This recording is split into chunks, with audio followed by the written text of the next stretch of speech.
Good day, St. Maarten. I'm Yesenia Lazaro. And I'm Alston Lawrence. And welcome back to another edition of St. Maarten NEWSDESK. Brought to you by TV15. We bring the latest and most important stories around the island and beyond.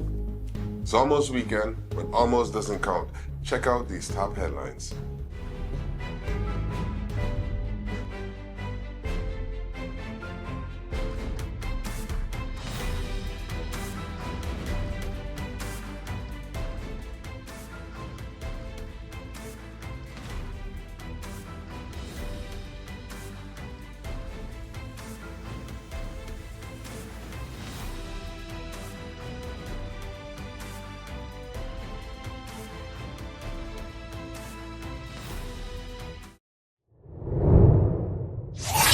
Labor Affairs Division to host first ever labor relations panel discussion. The Division of Labor Affairs and Social Services will host its first ever labor relations panel discussion on October 30th, 2025 under the theme Shaping Labor Relations in St. Maarten, introducing the role and responsibilities of key stakeholders. The event aims to strengthen collaboration between workers, employers, unions, and government institutions, fostering open dialogue on labor rights, workplace conflict, and equitable labor practices.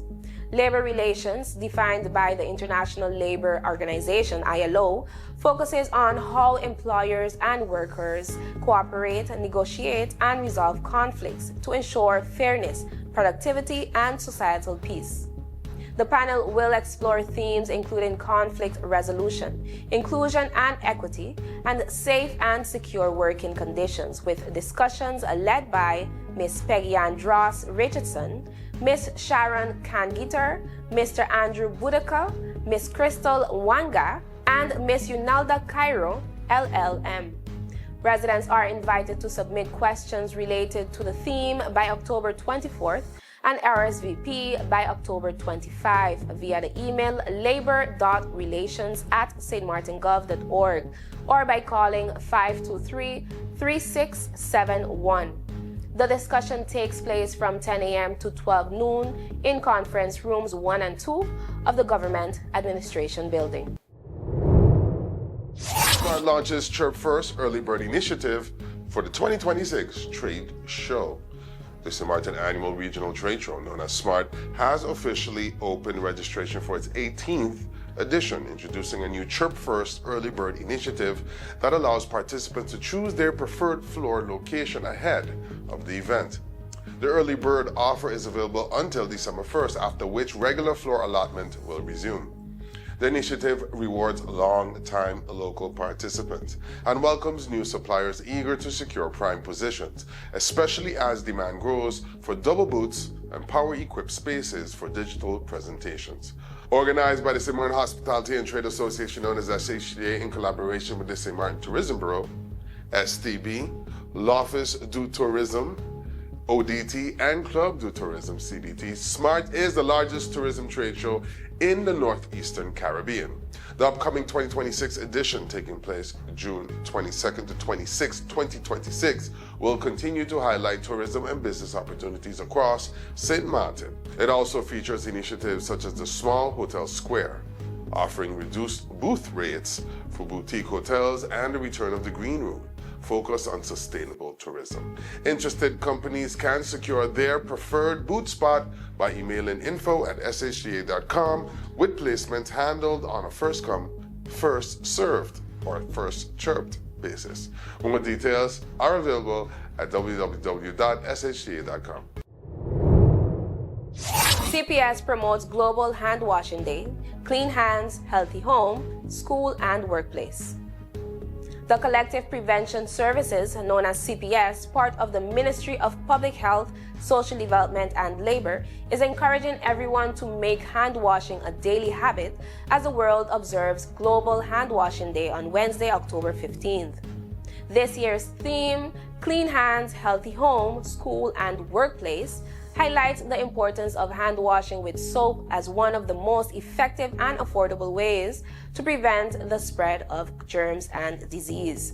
Frequent hand washing helps reduce illnesses such as the flu, common cold, and COVID-19. CPS reminds the public to always wash hands with soap and running water for at least 20 seconds, especially before preparing food, eating, or caring for others. When soap and water are unavailable, an alcohol-based sanitizer with at least 60% alcohol should be used. Proper hand hygiene is essential at home, in schools, and workplaces. CPS also urges parents to teach children the correct hand washing technique to help them stay healthy. For more information, contact CPS at 914, phone number 542-1570, or email them at cps.healthpromo@stmartingov.org. Coming up in today's featured story, hillsides once thick with shade now stand stripped and scarred. Is development outpacing St. Maarten's ability to protect its trees? That featured story where we ask, are we saving our green? A new day begins. The sun rises over St. Maarten, bringing new energy, new possibilities. This island was built on resilience, progress, and the strength of its people. Our connection is what moves us forward. It links our communities, our businesses, our families. From the heart of the island to the shores beyond, we've connected St. Maarten. From every street to every home, this network was built for St. Maarten by St. Maarten hands. Connection isn't just about signals, it's about people.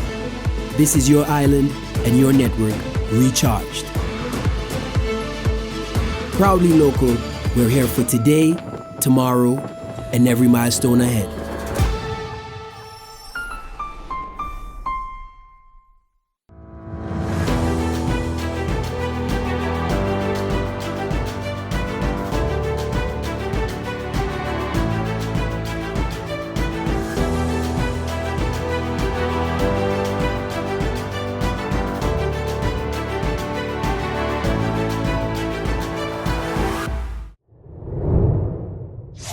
Hey there, it's Mizzy with a Sunshine Report, straight out of Sunshine City, Sint Maarten, bringing you the warmth and the sunshine you need to kickstart your day. So let's dive into today's forecast and see how the skies are treating us.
And guess what? That's it for your Sunshine Report, brought to you by the Met Department of St. Maarten. So as you enjoy your wonderful Friday, stay safe, stay friendly, Sunshine City. SCDF unveils 31-day Carnival 2026 schedule celebrating 55 years of fetting. The St. Maarten Carnival Development Foundation, SCDF, has released the official 2026 Carnival schedule, marking 55 years of the island's biggest cultural celebration. Next year's edition promises a record 31 days of non-stop festivities, beginning with pre-events in March and officially opening on April 10th, before closing on May 5th with the traditional burning of King Momo. SCDF President Eduardo Rajuki said the milestone year will highlight the heart and soul of Carnival with a lineup of culture, concerts, and culinary events under the theme, Come Experience Life. The 2026 program features 12 local show nights, 3 parades including a new lighted Grand Parade, 5 jump-ups with the return of the French-Dutch Unity jump-up, 4 pageants including the Teen and Caribbean Queen competitions, 6 international concerts across major genres, the return of Soca Rumble and the DJ Takeover, and of course, a tribute show honoring Leroy King Bobo Brooks. SCDF also plans to recognize long-standing contributors to Carnival's growth. The schedule is sponsored by Republic Bank, continuing a 20-year partnership, and features designs by Cleon Frederick with photography from Howard Villarreal and John Van Sluis. With troop registrations at record levels and excitement building, Wajuki said, "We are ready to showcase our Carnival culture in all its splendor and invite the world to celebrate 55 years of life with us." Native Nations partners with local farmers for cannabis and food farming program. Native Nations SXM has signed letters of intent with 17 local farmers to launch a pioneering cannabis farming program that combines outdoor cannabis cultivation with food production and local market access.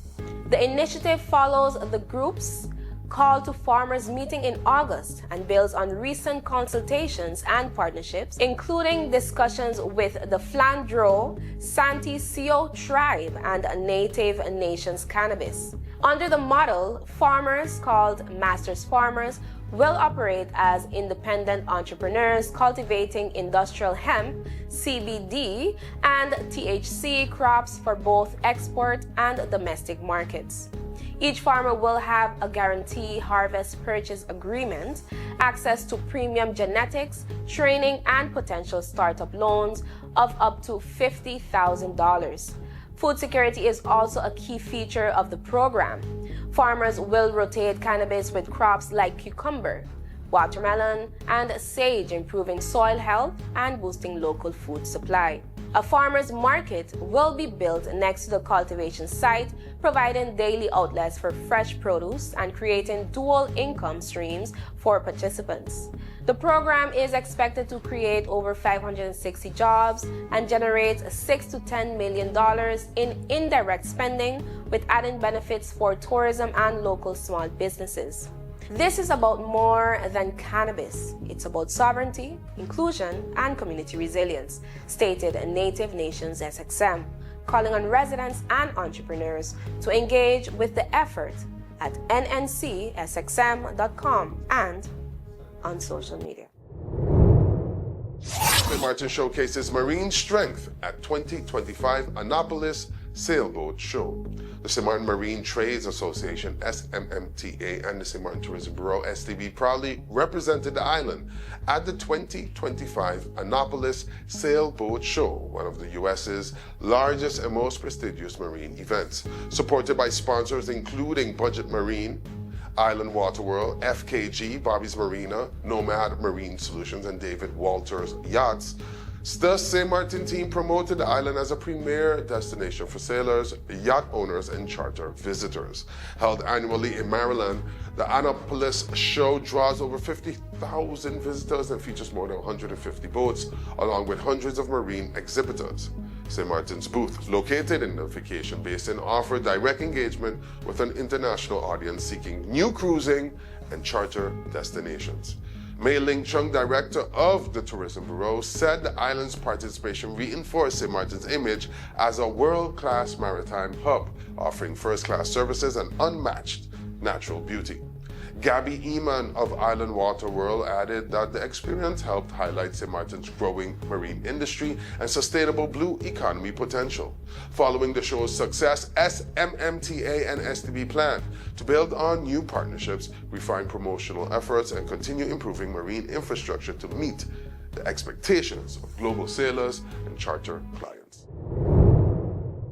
When we return after the break, a closer look at Sint Maarten's disappearing green cover. What weak laws, rapid development, and climate stress mean for the island's future. Stay tuned for our special feature, Are We Saving Our Green?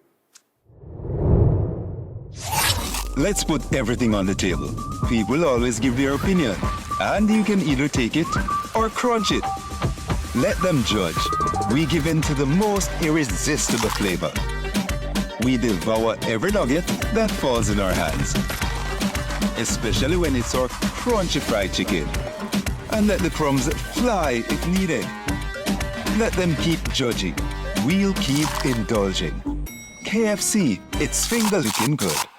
You could talk to your family, talk to your friends. Affordability and convenience. Community connection, that makes sense. Reliability with experience. Hey, for every laugh, every adventure. #1 provider, they got ya. We tell them your data is always on. You can opt out whenever you want. Tell them we always on. For every moment when you want more. Tell them we always on. Stay connected when you want to roll. Control my data, yeah, yeah, yeah. Always connected every time, everywhere. Money low, but I never fair. I know, tell them is there. Connectivity, that's what I like.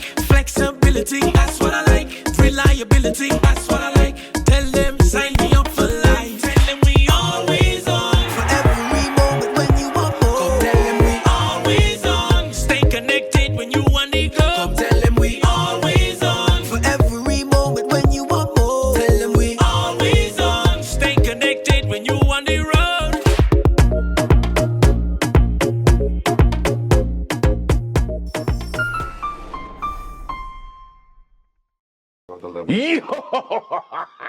What did you do? Guess what? I got an idea. It's amazing. You see how we have the link sharing all everywhere? QR link, The yeah. QR link. Yeah. Raw Caribbean Channel app. Yeah. You're welcome. Put it in the back. But it's not an app though. It's not an app. App, you have to like download something to get it on your phone, take up space. It's not an app. It's like an app. Therefore, it can be an app. So, it's an app. Raw Caribbean TV app. Say it with me, Al. Come on. It's not an app though. All you gotta do with that, it's a link. You take the link, you hit the bookmark, you say add to home screen, and so it shows up like an app icon, but it's not an app though. Are you a real person? It is an app because you get to watch all the programs from Raw Caribbean at one place. It is an app. I don't know how to explain this to you, but factually and technically, it's not an app. Kind of like we do the news, facts, Yeah. and you do that thing you do. Whoa. Point being, you just go to the QR, you hit bookmarks, and you hit add to home screen, and then you can have the link to, let's give it another name. The app. You want to call it the app? Raw Caribbean TV app. Jess. Yes. Jess, please, give some sense, Jess. Jess. It's kind of like an app. That's why she gets the big bucks. It's not an app, though. It's not a app. What the It's not a app. You kiss your mother with her mouth? My God. Watch Raw Caribbean TV app. Watch Raw Caribbean TV app. Yes. It's not an app, though.